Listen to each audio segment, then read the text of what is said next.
A população indígena brasileira, segundo o IBGE, é de 817 mil pessoas. Esse número, no entanto, deve mudar este ano, com a realização do Censo 2022.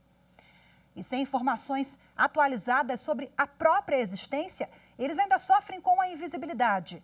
A gente traz esse assunto para a pauta hoje porque hoje é dia 9 de agosto, Dia Internacional dos Povos Indígenas. Terra indígena Alto do Rio Preto, território no Amazonas que abriga 20 etnias de povos tradicionais. A região também é visada pelos garimpeiros, pela quantidade de minério que tem aqui. Quem mora no lugar pede socorro. Que nos parem de matar. Matar não é só tirar a vida, matar é tirar os nossos direitos, matar é invadir os nossos territórios. Segundo o levantamento do Conselho Indigenista Missionário, em 2020, 182 indígenas foram mortos no país. Nesse período, houve ainda o registro de 263 casos de invasão e exploração territorial em diferentes comunidades. Além da violência física, os povos relatam enfrentar marginalização, discriminação e exclusão. Temos conseguido várias decisões judiciais, inclusive nesse sentido de reparação de danos coletivos, em razão da discriminação perpetuada por pessoas que têm um pensamento totalmente diferente, não um pensamento que vê os povos indígenas como parte da sociedade brasileira. No ano passado, o ministro Luiz Roberto Barroso, do Supremo Tribunal Federal, determinou que a União adotasse medidas de proteção da vida, da saúde e da segurança das populações indígenas de Munduruku, no Pará, e Yanomami, em Roraima. As invasões aos territórios aumentaram durante a pandemia da Covid-19, agravando a violência contra comunidades e lideranças. A decisão de Barroso foi referendada pelo plenário da Corte. Também tramita no STF o marco temporal sobre terras indígenas. Os ministros do Supremo devem decidir se os povos tradicionais podem reivindicar apenas territórios que ocupavam até a data da promulgação da Constituição da República em 1988. Fiquei muito impactado com os testemunhos dos indígenas sobre as invasões dos garimpeiros que estão trazendo uma contaminação dos rios por mercúrio, violência, abuso sexual, doenças contagiosas. Me parece importante que o judiciário, e o STF em particular, tenham um papel essencial na proteção dos povos indígenas. Bom, para a gente repercutir esse assunto, eu converso agora ao vivo de forma remota com o advogado da Articulação dos Povos Indígenas do Brasil, Eloy Terena. Olá, Eloy, seja muito bem-vindo. Boa tarde para você. Olá, Rafaela. Boa tarde a todos os telespectadores do Jornal da TV Justiça.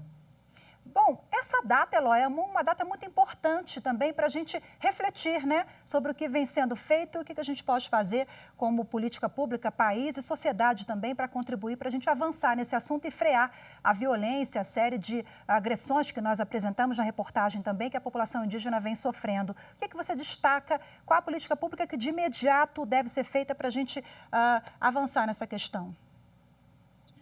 Olha, o primeiro aspecto que temos que chamar a atenção é para a pluralidade étnica presente em nosso país, né?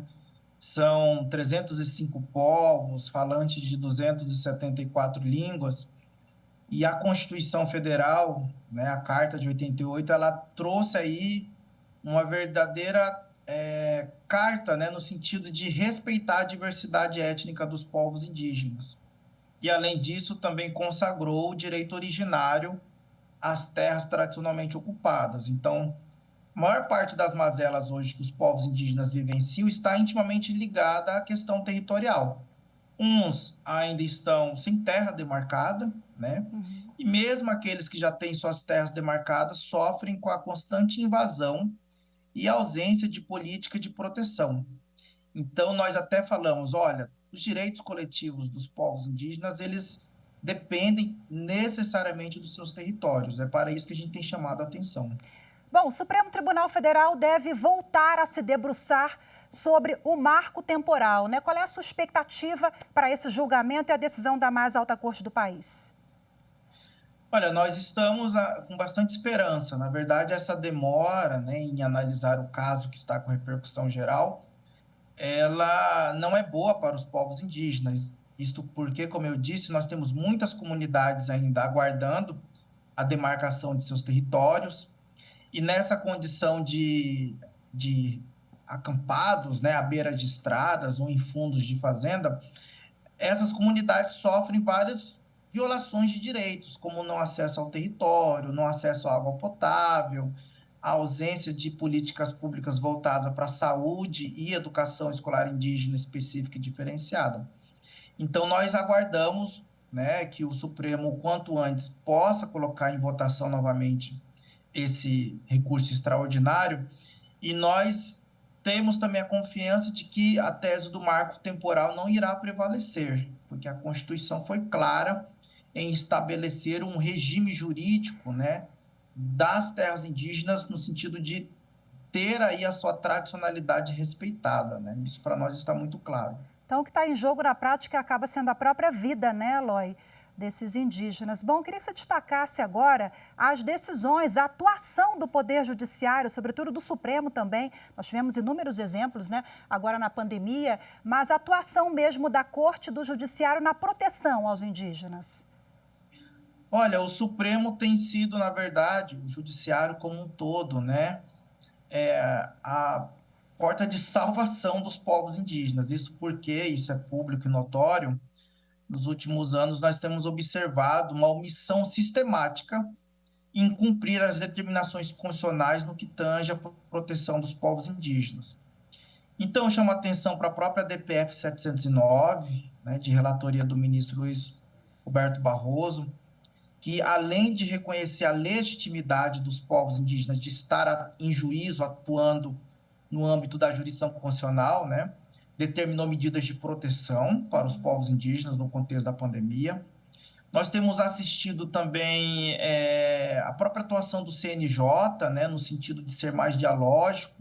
Nós temos duas importantes resoluções que foram publicadas nos últimos anos. Uma delas acabou de ser publicada agora, a Resolução 454, que estabelece procedimentos para facilitar o acesso ao judiciário por parte de pessoas indígenas, levando em consideração as suas especificidades culturais. Então, a gente tem visto o quanto o judiciário tem também feito esse esforço, né? Lógico que há muito a que se avançar, são mais de 500 anos de colonização, né, de retrocessos, mas nós temos feito também isso por parte da advocacia indígena, né? Os advogados levando aos tribunais casos paradigmáticos para que os tribunais e o próprio judiciário tenham a oportunidade de se debruçar, né? Isso é fundamental. A articulação dos povos indígenas, vocês realmente fazem um trabalho sensacional, parabenizo aqui e agradeço a sua entrevista hoje, a sua participação. Infelizmente o tempo é curto, mas fica aí a reflexão do que a gente já avançou e o que a gente precisa fazer, que ainda tem um chão longo pela frente, né, Eloy? Muito obrigada, viu? Eu que agradeço a oportunidade em nome da APIB, né, Articulação dos Povos Indígenas do Brasil. Muito obrigado. Obrigada, tchau, tchau.